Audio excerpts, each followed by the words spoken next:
മന്ത്രിമാർ മത്സരിക്കുന്ന മണ്ഡലങ്ങൾ എല്ലാ കാലത്തും ചർച്ചാ വിഷയമാകാറുണ്ട്. ഇപ്പോൾ പത്തനാപുരത്തിന്റെ കാര്യം പറയുകയാണെങ്കിൽ KSRTCയെ രക്ഷിച്ച KB ഗണേഷ് കുമാർ മത്സരിക്കുന്നു. അതുകൊണ്ട് തന്നെ ഒരു സുപ്രധാന മണ്ഡലം തന്നെയാണ് പത്തനാപുരം എന്ന് പറയുന്നത്. ഇപ്പോൾ വളരെ റീസെന്റ് ആയിട്ട് നടന്ന സംഭവങ്ങൾ എടുത്ത് നോക്കിയാലും പത്തനാപുരത്തേക്ക് കണ്ണോടിക്കുന്ന മലയാളികളുടെ എണ്ണം എന്ന് പറയുന്നത് വളരെ കൂടുതലാണ്. ഇപ്പോൾ പത്തനാപുരത്ത് ജ്യോതികുമാർ ചാമക്കാല വിജയിക്കുമെന്നുള്ള വാർത്തകൾ വരുന്നുണ്ട്, വിലയിരുത്തലുകൾ വരുന്നുണ്ട്. അങ്ങനെയാണ് സംഭവിക്കുന്നതെങ്കിൽ KB ഗണേഷ് കുമാർ പരാജയപ്പെട്ടാൽ കേരള കോൺഗ്രസ് ബി എന്ന പാർട്ടിയുടെ ഭാവി എന്തായിരിക്കും? 2001 മുതൽ പത്തനാപുരം മണ്ഡലത്തെ പ്രതിനിധീകരിക്കുന്ന ഒരാളാണ് KB ഗണേഷ് കുമാർ. ഗണേഷ് കുമാറിനെ രാഷ്ട്രീയക്കാരൻ എന്നുള്ളതിലെ അപ്പുറത്തായിട്ട് ഒരു ഗ്ലാമർ താരം, സിനിമാ നടൻ എന്നുള്ള നിലയിലാണ് 2001 അവിടെ പ്രൊജക്ട് ചെയ്യപ്പെടുകയും UDFന്റെ ഭാഗമായിട്ട് മത്സരിക്കുകയൊക്കെ ചെയ്ത്. അന്ന് നല്ല ഭൂരിപക്ഷത്തിലാണ് CPIയുടെ പ്രകാശ് ബാബുവിനെ തോൽപ്പിച്ച് നിയമസഭയിലേക്ക് വന്നത്. ആ തവണ തന്നെ അദ്ദേഹത്തിന് മന്ത്രിയാകാനും കഴിഞ്ഞു. പക്ഷെ അതിനുശേഷം നമ്മൾ കണ്ട ഒരുപാട് കഴിഞ്ഞ 25 വർഷത്തിനിടയിൽ ഈ രാഷ്ട്രീയമായിട്ട് ഗണേഷ് കുമാർ ചെന്നുപെട്ട വിവാദങ്ങൾ, അതേപോലെ തന്നെ ഈ ഒരു ഭരണകക്ഷി നേതാവ് എന്നുള്ള നിലയിൽ അല്ലെങ്കിൽ ഒരു മന്ത്രി എന്നുള്ള നിലയിൽ കാണിച്ചു കൂട്ടിയ വൃത്തികേടുകൾ, ഇതെല്ലാം തന്നെ അതിന്റെ അതിനകത്ത് ഒരു കുറവ് ഒരിക്കലും വന്നിട്ടില്ല. ഓരോ തവണയും മത്സരിക്കുമ്പോൾ പലതരത്തിലുള്ള വിവാദങ്ങളാണ് സ്ത്രീകളുമായി ബന്ധപ്പെടുത്തിയും അല്ലാതെയും കുടുംബപരമായ പ്രശ്നങ്ങളും ഒക്കെ തന്നെ വന്ന് വിവാദങ്ങളിലേക്ക് പോയിക്കൊണ്ടിരിക്കുന്ന ഒരു രാഷ്ട്രീയ നേതാവായിട്ട് കാണുന്നത്. പലപ്പോഴും കേരളത്തിൽ തന്നെ പല രാഷ്ട്രീയ നേതാക്കളും പലതരത്തിലുള്ള വിവാദങ്ങളിലൊക്കെ പെട്ടിട്ടുണ്ട്. അതൊന്നുകൊണ്ട് തന്നെ അവസാനിക്കുന്ന ഒരു പ്രവണതയായിരുന്നു നമ്മൾ ഇതൊക്കെ കണ്ടിരുന്നത്. പക്ഷെ ഗണേശനെ സംബന്ധിച്ചിടത്തോളം ഇത് വീണ്ടും റേഷൻ കടയിൽ റേഷൻ കൊടുക്കുന്ന പോലെ തന്നെ ഓരോരോ പുതിയ സംഭവങ്ങൾ ഇങ്ങനെ ഉണ്ടായിക്കൊണ്ടുവരുന്ന ഒരു സ്ഥിതിയാണ് നമ്മൾ കേൾക്കുന്നത്. ഇപ്പൊ ഏറ്റവും ഒടുവിൽ ഈ തെരഞ്ഞെടുപ്പിന്റെ മൂർധനത്തിൽ നിൽക്കുമ്പോഴാണ് പുതിയ വിവാദം വന്നതായിട്ട് അത് പുറത്തുനിന്നുള്ള രാഷ്ട്രീയ പാർട്ടിയാണ്, കോൺഗ്രസോ അല്ലെ CPM അല്ലെ വേറെ ആരും അല്ല പറഞ്ഞു. അദ്ദേഹത്തിന്റെ ഭാര്യയാണ് വന്ന് അദ്ദേഹത്തിനെതിരെ ഇങ്ങനെ ഒരു ആരോപണം ഉന്നയിക്കുകയും അതിനകത്ത് വസ്തുതയുണ്ടെന്ന് പൊതുസമൂഹത്തിന് തോന്നുകയൊക്കെ ചെയ്തൊരു സ്ഥിതി ഉണ്ടായിരുന്നു. അപ്പൊ ഇതിന്റെ നടുവിലാണ് അദ്ദേഹം ഈ തെരഞ്ഞെടുപ്പിനെ നേരിടുന്നത്. പത്തനാപുരത്തിലെ വോട്ടർമാരുടെ മുൻപിൽ ഒരു രാഷ്ട്രീയ നേതാവിന്റെ വഴിവഴിച്ച ജീവിത ശൈലി ചർച്ചയാകുമോ ഇല്ലയോ എന്നുള്ളൊരു പ്രധാനപ്പെട്ട ചോദ്യമാണ് ഈ തെരഞ്ഞെടുപ്പ് ചോദിക്കുന്നത്. അതുകൊണ്ട് തന്നെയാണ് കേരളം മുഴുവൻ ഇതൊരു ചർച്ചാ വിഷയമായി മാറുകയും, കാരണം CPM പോലൊരു പാർട്ടി പ്രതിപക്ഷത്തിനെ അടിക്കാൻ അല്ലെങ്കിൽ കോൺഗ്രസിനെ അടിക്കാൻ എല്ലാ കാലത്തും ഉപയോഗിച്ചിട്ടിരിക്കുന്ന ഒരു മാർഗം എന്ന് പറയുന്നത് സ്ത്രീ വിഷയം ഉയർത്തിയാണ് എല്ലാ തെരഞ്ഞെടുപ്പുകളും ജയിക്കാനായിട്ട് അവർ ഉപയോഗിച്ചിട്ടുണ്ട്. ഇത്തവണയും അങ്ങനെ പൂർണ്ണമായും അവർക്ക് അതിനെ കുറിച്ച് കോൺഗ്രസിനെ ആക്ഷേപിക്കുന്നതിന് ഒരു സ്ത്രീ വിഷയം പൂർണ്ണമായി ഉയർത്താൻ കഴിഞ്ഞില്ലെങ്കിലും അങ്ങനെ ആ ഒരു പ്രതിസന്ധി അവരുടെ തന്നെ ക്യാമ്പിൽ നിന്ന് ഒരാൾ തന്നെ അതിഗുരുതരമായ ഒരു ആരോപണം നേരിടുന്ന ഒരു ഘട്ടത്തിലാണ് ഈ തെരഞ്ഞെടുപ്പിനെ മത്സരിക്കുന്നത്. അപ്പോ അങ്ങനെ 25 വർഷമായി ആ നിയമസഭാ മണ്ഡലത്തിലെ പ്രതിനിധീകരിക്കുന്ന ഗണേഷ് കുമാറിനെ വീണ്ടും തെരഞ്ഞെടുത്ത് വിടണോ എന്നുള്ളൊരു ന്യായമായ ചോദ്യം ഉയർത്തുന്ന ഒരു ഘട്ടത്തിലാണ് ഈ തെരഞ്ഞെടുപ്പ് നടക്കുന്നത്. കഴിഞ്ഞ തവണ ജ്യോതികുമാർ ചാമക്കാല ആദ്യമായി മത്സരിച്ച് 15,000 വോട്ടിന് ഗണേഷ് എന്നോട് പരാജയപ്പെട്ടെങ്കിലും കഴിഞ്ഞ 5 വർഷം കൊണ്ട് ജ്യോതിയുടെ അവിടുത്തെ ഇടപെടലുകൾ കൊണ്ട് ജനങ്ങളുടെ പ്രശ്നങ്ങളിൽ ഇടപെടുകയും ആ മണ്ഡലത്തിൽ തന്നെ നിറഞ്ഞു നിൽക്കുകയൊക്കെ ചെയ്തതിന്റെ ഒരു പശ്ചാത്തലത്തിലാണ് ഈ തെരഞ്ഞെടുപ്പ് നടക്കാൻ പോകുന്നത്. അപ്പം പൊതുവെ കേരളത്തിൽ UDFന് അനുകൂലമായ ഒരു രാഷ്ട്രീയ സാഹചര്യം നിലനിൽക്കുന്നുണ്ട്. പിന്നെ അതുപോലെ തന്നെ ഗണേഷ് ഈ പറഞ്ഞ ഒരു മന്ത്രി എന്നുള്ള നിലയിൽ ഗണേഷ് ഭരണപാഠവും ക്വസ്റ്റ്യൻ ചെയ്യപ്പെടുന്ന ഒരു ഇതാണ്. കാരണം KSRTCയുടെ ഇപ്പോഴും ഈ പരിതാപകരമായ അവസ്ഥയ്ക്കൊന്നും വലിയ മാറ്റമൊന്നും വന്നിട്ടൊന്നുമില്ല. അതെ, ഇപ്പൊ പത്തനാപുരത്തിന്റെ കാര്യം എടുത്തു പറയുകയാണെങ്കിൽ അവിടുത്തെ ബസ് സ്റ്റാൻഡിന്റെ അവസ്ഥ പോലും ശോചനീയമാണ്. അപ്പോൾ അവിടുത്തുകാർക്ക് ഒരു ധാരണ ഉണ്ടാവുമല്ലോ, KSRTCയെ ഉദ്ധരിച്ചു എന്ന് പറഞ്ഞാൽ പോലും നമുക്കതിന്റെ നേട്ടം കിട്ടില്ലല്ലോ എന്നുള്ള സ്വാഭാവികമായ ഒരു ചോദ്യം വരും. തീർച്ചയായിട്ടും അതൊക്കെ തന്നെ. കാരണം ഇപ്പോഴും KSRTC ഒരു വെള്ളാന പോലെ നിൽക്കുകയാണ്. ഇദ്ദേഹം ഇതിനെ മാറ്റിമറിക്കുമെന്നൊക്കെ പറഞ്ഞു വന്നെങ്കിൽ അതിലൊന്നും ഒരു മാറ്റവും ഉണ്ടായിട്ടില്ല. ഫലപ്രദമായ രീതിയിൽ അതിനെ ഒന്നും നേരിടാനും കഴിഞ്ഞിട്ടുമില്ല. അപ്പൊ അതൊരു വശത്ത് നിൽക്കുകയാണ്. അതിനൊക്കെ ഉപരിയായിട്ട് നമ്മുടെ നാട്ടിൽ ഇപ്പോൾ പോലും നമ്മൾ എന്തൊക്കെ രാഷ്ട്രീയം പറയുമ്പോൾ പോലും നമ്മളെ പ്രതികരിക്കുന്ന ഒരു ജനപ്രതിനിധിക്ക് ഒരു വ്യക്തിശുദ്ധി ഉണ്ടാകണമെന്ന് ആഗ്രഹിക്കുന്ന ഒരു ജനതയാണ് നമ്മുടേത്. അത് ഏത് പാർട്ടിയിലായാലും അങ്ങനെ തന്നെയാണ് കണ്ടിട്ടുള്ളതും എല്ലാം കാണാം. എന്നാൽ അതേസമയം തന്നെ നിസ്സഹായനായ ചില വ്യക്തികൾക്കെതിരെ CPM എന്ന് പറയുന്ന പാർട്ടി കാലാകാലങ്ങളിൽ ഇത്തരം ലൈംഗിക ആരോപണങ്ങൾ ഉന്നയിച്ച് നേട്ടം കൊയ്യുന്ന പതിവുണ്ടായിരുന്നു. അതിന്റെ ക്ലാസിക് എക്സാമ്പിളാണ് അന്തരിച്ച മുൻ മുഖ്യമന്ത്രി ഉമ്മൻചാണ്ടിക്കെതിരായിട്ട് CPM കഴിഞ്ഞ കാലങ്ങളിൽ ഉന്നയിച്ച വൃത്തികെട്ട ആരോപണങ്ങൾ. കോൺഗ്രസ് ഇന്ന് ആ ലെവലിലേക്ക് ഒന്നും പോകാതെ നിന്നുകൊണ്ട് തന്നെയാണ് ജനാധിപത്യപരമായിട്ട് തന്നെയാണ് ഗണേശന്റെ കാര്യങ്ങൾ പൊതുസമൂഹത്തിലേക്ക്. അത് കോൺഗ്രസ് പറയുന്നതിന് മുമ്പ് തന്നെ അദ്ദേഹത്തിന്റെ ഭാര്യയാണ് വന്ന് ഈ പൊതുസമൂഹത്തോട് ഇത് വിളിച്ചു പറഞ്ഞത്. അതുകൊണ്ടാണ് അതിന് വിശ്വാസ്യത കൂടുതലുള്ളത്.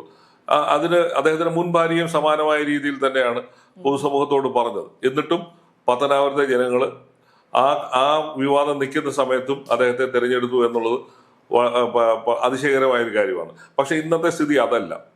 വളരെ ഗുരുതരമായ ഒരു ആരോപണമാണ് ഉന്നയിച്ചിരിക്കുന്നത്. അപ്പം ഈ അദ്ദേഹത്തിന്റെ പാർട്ടി എന്ന് പറയുന്നത് അങ്ങനെ അതിനെ ഒരു പാർട്ടിയായിട്ട് നമ്മൾ കണക്കാക്കേണ്ട കാര്യമൊന്നുമില്ല.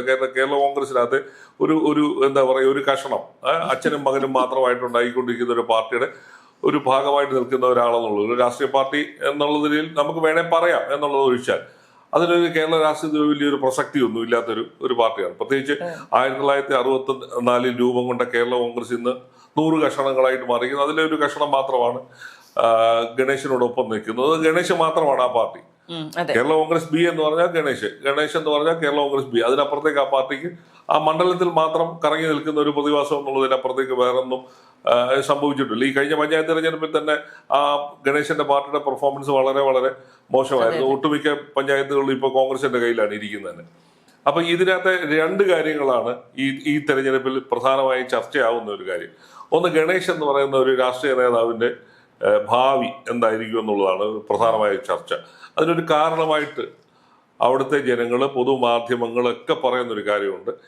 ഇത്തരത്തിൽ എന്താ പറയുക, ഒരു രാഷ്ട്രീയ നേതാവ് എന്നുള്ളത് നമ്മൾ ഇപ്പോഴും സങ്കല്പത്തിൽ ഒരു രാഷ്ട്രീയ നേതാവ് എന്ന് പറയുന്നത് പൊതുജന സേവകൻ എന്നുള്ള നിലയിൽ കാണുന്ന ഒരു വ്യക്തിക്ക് അദ്ദേഹത്തിന്റെ വ്യക്തി ജീവിതത്തിൽ ഒരുപാട് ശുദ്ധി വേണമെന്ന് ആഗ്രഹിക്കുന്ന ഒരു ജനതയാണ് ഇന്ത്യക്കാരായ ജനത. അത് ഇന്ത്യയിൽ നിന്നല്ല, ഇപ്പൊ എല്ലാ രാജ്യങ്ങളിലും അങ്ങനെ തന്നെയാണ്.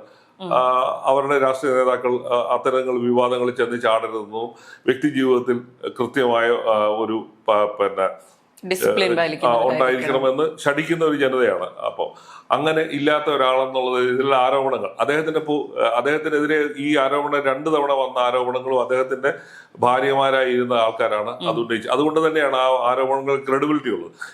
ഒരു എതിർ പാർട്ടിയിൽപ്പെട്ട ഒരാളല്ല അത് ഉന്നയിച്ചിരിക്കുന്നത്. അദ്ദേഹത്തിനോടൊപ്പം ജീവിക്കുന്ന 2 വ്യക്തികളാണ് ആ ആരോപണങ്ങൾ ഉന്നയിച്ചത്. അപ്പൊ ഇത്രയും ഒരു വഴിവിട്ട ജീവിതത്തെക്കുറിച്ച് അവരാണ് ആരോപണം ഉന്നയിച്ചത്. അപ്പം അത് അദ്ദേഹത്തിന് കൃത്യമായ അതിനൊന്നും മറുപടി പോലും ഇല്ലാത്തൊരവസ്ഥയിലാണ് ഈ തെരഞ്ഞെടുപ്പിനെ നേരിട്ടത്. അപ്പൊ ഈ ഒരു ഘട്ടത്തിൽ ജനങ്ങൾ എന്ത് മാർഗത്തെ അടിസ്ഥാനമാക്കി, അല്ലെ എന്ത് മാനദണ്ഡം അടിസ്ഥാനമാക്കിയാണ് ഗണേശന് വോട്ട് ചെയ്യുന്നു എന്നുള്ള ന്യായമായ ചോദ്യമാണ്. ജനങ്ങൾക്ക് അവർക്ക് ഇഷ്ടമുള്ളവരെ തിരഞ്ഞെടുക്കാനുള്ള അവകാശമുണ്ട്. പക്ഷെ അപ്പോൾ പോലും നിങ്ങളെ പ്രതിനിധീകരിക്കുന്ന വ്യക്തിക്ക് ഒരു വ്യക്തിശുദ്ധി ഉണ്ടോ ഇല്ലയോ എന്നുള്ള ന്യായമായ ചോദ്യം ജനങ്ങൾ ഉയർത്തും. ഈ പുതിയ തലമുറ ഇതൊക്കെ തന്നെ വലിയ തോതിൽ ചർച്ച ചെയ്യപ്പെടുന്ന ഈ സോഷ്യൽ മീഡിയയുടെ ഈ പെനിട്രേഷൻ ഇത്രയും കൂടിയിരിക്കുന്ന ഒരു കാലത്ത് ആൾക്കാർ വലിയ തോതിൽ ഇതിനെ ചർച്ച ചെയ്യപ്പെടും. അത് ചെയ്യാനാണ് കൂടുതൽ സാധ്യത. അപ്പൊ അത്രയും വിവേകവും ബോധ്യവും ഉള്ള ഒരു ജനതയാണ് പത്തനാപുരത്തെ എന്ന് തെളിയിക്കാൻ കിട്ടുന്ന ഒരു അവസരമാണ് ഇത്.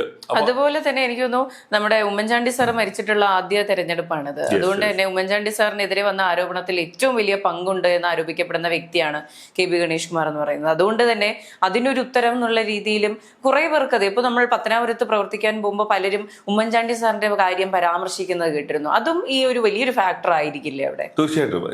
അതിനകത്ത് നമ്മൾ പറയത്തില്ലേ, ഒരു രാഷ്ട്രീയ ജീവിതത്തിൽ ഇത്തരത്തിലുള്ള ഒരു ആരോപണങ്ങളൊന്നും ചെന്നുപെടാത്ത ഒരാളായിരുന്നു ഉമ്മൻചാണ്ടി. 52 വർഷം കേരള നിയമസഭയിലും കേരളത്തിലെ മുഖ്യമന്ത്രിയായിട്ടും മന്ത്രിയായിട്ടും ഒക്കെ നിന്ന ഒരു മനുഷ്യനെതിരെ ഉന്നയിച്ച ഏറ്റവും വൃത്തികെട്ട ആരോപണം.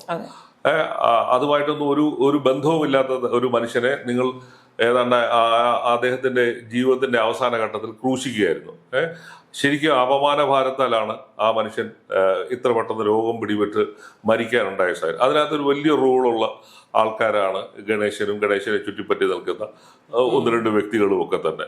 അപ്പൊ അങ്ങനെ ഒരു കത്ത് തന്നെ പുറത്തു വന്നത്, ഇല്ലാത്തവരുടെ പേരുകൾ എഴുതി ചേർത്തൊരു കത്ത് പുറത്തു വന്നു എന്നുള്ളത് ഗുരുതരമായ ആരോപണം നിൽക്കുകയാണ്. അതിന്റെ പേരിലുള്ള കേസ് കൊട്ടാരക്കര കോടതിയിൽ നടക്കുകയാണ്. അപ്പം ഉമ്മൻചാണ്ടിയെ പോലൊരു മനുഷ്യനെ, നിർമ്മലമായ ഒരു ജീവിതം ഉണ്ടായിരുന്ന നീതിമാനായിരുന്നൊരു മനുഷ്യനെ ക്രൂശിച്ചതിന്റെ പിന്നിൽ ഗണേശന് റോളുണ്ടോ ഇല്ലയോ എന്നുകൂടെ പരിശോധിക്കപ്പെടാൻ പോകുന്ന ഒരു തെരഞ്ഞെടുപ്പാണ്. അപ്പം യഥാർത്ഥത്തിൽ അദൃശ്യനായി നിന്നുകൊണ്ട് ഈ തെരഞ്ഞെടുപ്പിനെ നേരിട്ട ഒരു വ്യക്തിയാണ് ഉമ്മൻചാണ്ടിയുടെ സാന്നിധ്യം ആ മണ്ഡലത്തിലുടനീളം ഉണ്ടായിരുന്നു.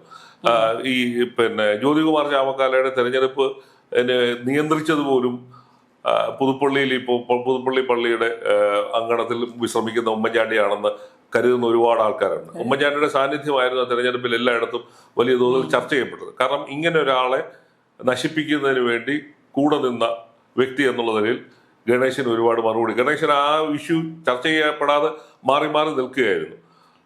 അപ്പൊ പ്രത്യേകിച്ച് ഉമ്മൻചാണ്ടിയുടെ കുടുംബത്തിൽപ്പെട്ടവരൊക്കെ തന്നെ അത് വലിയ തോതിൽ ഒരു ക്യാമ്പയിൻ ആവുക. കേരളത്തിലെ സാധാരണക്കാരും ഉമ്മൻചാണ്ടിയുടെ കുടുംബത്തെക്കാൾ ഉപരി ഉമ്മൻചാണ്ടിയെ സ്നേഹിക്കുന്ന, ഉമ്മൻചാണ്ടിയോട് കടപ്പാടുള്ള ഒരു വലിയ ഒരു സമൂഹം ഇപ്പോഴും കേരളത്തിലുണ്ട്. കാരണം സമീപകാലത്ത് എങ്ങും കാണാത്ത തരത്തിലുള്ള ഒരു യാത്രയപ്പായിരുന്നു ഉമ്മൻചാണ്ടിക്ക് കേരള ജനത കൊടുത്തത്. കാരണം അത് ഉമ്മൻചാണ്ടിയോടുള്ള ആൾക്കാരുടെ ഒരു വലിയൊരു സ്നേഹം ബഹുമാനമൊക്കെ തെളിയിച്ചതാണ്.